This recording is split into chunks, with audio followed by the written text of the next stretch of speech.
Dear student, आज हम देखेंगे गांधी जी के प्रारंभिक आंदोलन। इसके लिए हमने एक ट्रिक बनाई है, चाक। चा से चंपारण, आ से अहमदाबाद, खा से खेड़ा। इस ऐसे याद कर सकते हो कि इस चाक ने गांधी जी की किस्मत लिख दी, क्योंकि चंपारण, अहमदाबाद और खेड़ा, इन तीनों आंदोलनों की सफलता ने गांधी जी को उस मुकाम पर पहुंचा दिया, राष्ट्रपिता और महात्मा बना दिया। तो चाक ने गांधी जी की किस्मत लिख दी। तो चंपारण, अहमदाबाद, खेड़ा, इन क्वेश्चन आते हैं। तो कई बार इन दोनों में सिमिलरिटी है डेट में काफ़ी, तो क्रम लगाने का आता है, तो ये याद रहना चाहिए। चंपारण है, फिर अहमदाबाद और लास्ट में खेड़ा है। अब हम देखते हैं प्रथम सत्याग्रह। गांधी जी का भारत में पहला सत्याग्रह है चंपारण सत्याग्रह। इसकी बात करते हैं, क्या है इसमें। चंपारण पहले देखते हैं कि कहाँ पे पड़ता है। यह वर्तमान जो बिहार है, बिहार के तिरहुत डिवीज़न में पड़ता है। ये एक हिमालय का तराई क्षेत्र में आता है। यहाँ पे बढ़िया मिट्टी काफ़ी उपजाऊ है। किसान लगभग 100 साल से यहाँ पे नील की खेती कर रहे थे। जो नील बागान मालिक थे या व्यापारी जिनको कह सकते हो, उन्होंने किसानों से कांटेक्ट कर रखा था, एग्रीमेंट किया हुआ था। और एग्रीमेंट था वो तिनकठिया सिस्टम था। एग्रीमेंट के अंतर्गत ही तिनकठिया सिस्टम था। ये तिनकठिया सिस्टम क्या होता है? बिहार में कट्ठा चलता है। कट्ठा 20 कट्ठे का 1 एकड़ होता है। और इसमें यह था कि 3/20 भाग पर नील की खेती करना है किसान को। जो सबसे उपजाऊ भूभाग होगा, उस उपजाऊ भूभाग पर नील की खेती करना ही करना है, 3/20 भाग पर। ये इसमें शर्त थी। किसान खेती करते थे, उनको भी इतनी कोई समस्या नहीं थी। लेकिन नील की खेती के साथ एक ये भी है चीज़ कि वो ज़मीन बंजर होती जाती है, लेकिन किसानों को भी फायदा हो रहा था, तो कोई इतनी समस्या ही नहीं थी। लेकिन एक समय आया लगभग 1900 के आसपास, जर्मनी में कृत्रिम रंगों की खोज हो गई। कृत्रिम रंगों की खोज के कारण पूरे विश्व बाजार में नील की कीमतें धड़ाम हो गईं। और नील की कीमतें जब धड़ाम हो गई, तो जो व्यापारी थे वो उनको भी नुकसान हो रहा है। तो किसानों को भी वो उचित मूल्य नहीं दे रहे थे। अब किसानों को भी इससे नुकसान हो रहा था। इससे अच्छा वो अपनी खाद्यान्न फसलें ही उपजा लें, उससे ज़्यादा उनको मुनाफा होगा। तो नील की खेती क्यों करेंगे? इसलिए वो इससे मुक्त होना चाहते थे। लेकिन मुक्त होने के लिए वो एक कॉन्ट्रैक्ट से बंधे थे, एक एग्रीमेंट से बंधे थे, जो था तिनकठिया सिस्टम। यानी उनको 20 में से 3 कट्ठे पर नील की खेती करनी ही करनी है। और इस कॉन्ट्रैक्ट से, इस एग्रीमेंट से मुक्त होने के लिए जो ये व्यापारी होते थे, वो मोटा रुपया वसूलते थे किसानों से, अवैध वसूली करते थे, तभी वो इससे मुक्त करते थे। तो किसान को उचित मूल्य न मिलने का कारण वे इससे छुटकारा पाना चाह रहे थे। इस समय तक गांधी जी भारत आ चुके थे। 9 जनवरी 1915 को गांधी जी का भारत में आगमन होता है। और उसी दिन उस दिन को हम लोग प्रवासी भारतीय दिवस के रूप में याद करते हैं।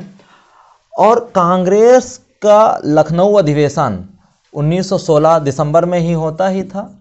दिसंबर 1916 में कांग्रेस का लखनऊ अधिवेशन होता है। उसमें शामिल होने के लिए गांधी जी भी गुजरात से लखनऊ आते हैं। गांधी जी उपस्थित होते हैं इस अधिवेशन में। और यहीं पर बिहार के चंपारण के रहने वाले, चंपारण में भी एक बेतिया स्थान है, वहाँ से आए एक किसान राजकुमार शुक्ल जो है, वो गांधी जी को अपनी समस्या से अवगत कराते हैं, बताते हैं कि चंपारण के किसानों की क्या समस्या है, और उनसे निवेदन करते हैं कि आप चंपारण आइए और किसानों का कुछ भला करिए। आपने इतना, उनका नाम ऑलरेडी हो चुका था गांधी जी का, उन्होंने जो अफ्रीका में किया था।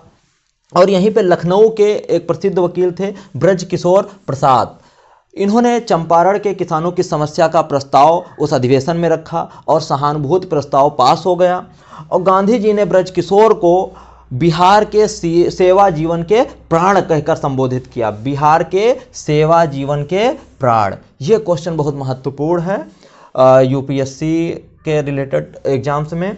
गांधी जी उसके बाद पहुंच जाते हैं मोतिहारी। चंपारण में एक स्टेशन है मोतिहारी, अब उसका नाम बदल के बापू धाम मोतिहारी स्टेशन रखा गया है। चंपारण का शायद ये मुख्यालय भी है। तो गांधी जी मोतिहारी पहुंचते हैं, यानी चंपारण पहुंचते हैं, और वहां पे पहुंचते ही वो तिरहुत डिवीजन के कमिश्नर, क्योंकि मोतिहारी यानी चंपारण जो है वो तिरहुत डिवीजन में आता है, तो तिरहुत डिवीजन के कमिश्नर ने इन्हें वापस जाने को कहा, लेकिन गांधी जी ने साफ इनकार कर दिया, वो वापस जाने वालों में से नहीं थे। गांधी जी ने सत्याग्रह प्रारंभ कर दिया और यहीं पर गांधी जी से मिलने उनके मित्र दीनबंधु एंड्रूज आए। ये दीनबंधु एंड्रूज कौन है?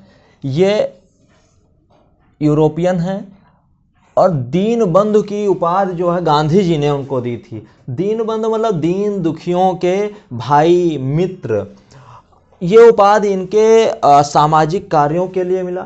इन्होंने विदेशों में भी, अफ्रीका में भी रहकर जो भारतीय प्रवासी भारतीय हैं उनके अधिकारों के लिए बहुत काम किया था, और ये एक पेशे से शिक्षक थे।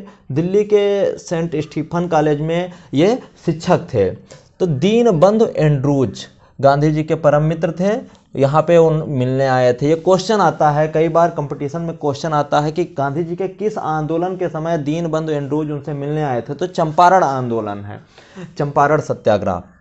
अब गांधी जी के सहयोगी कौन कौन थे जिन्होंने कंधे से कंधा मिलाकर सहयोग किया? तो इसमें एक नाम आता ब्रज किशोर, और इससे पहले हम लोग अभी बात किए थे जस्ट कि ब्रज किशोर को गांधी जी ने बिहार के सेवा जीवन के प्राण कहकर संबोधित किया था।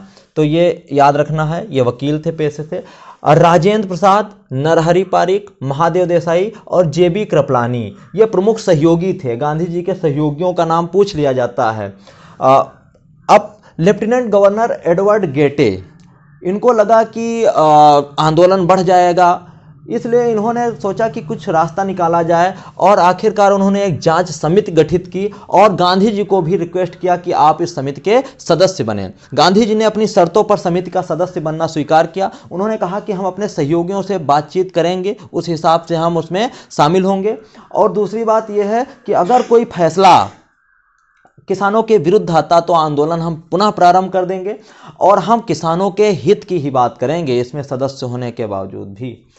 तो इस पे वो राजी हो गए, और इस जांच समिति के अध्यक्ष बनाया गया सर फ्रैंक स्लाई को। अब इस रिपोर्ट क्या आती है? इस समिति की रिपोर्ट आती है कि अवैध वसूली जो की गई किसानों से उसका 25% उन्हें वापस कर दिया जाए, और तिनकठिया जो सिस्टम है इसको समाप्त किया जाए।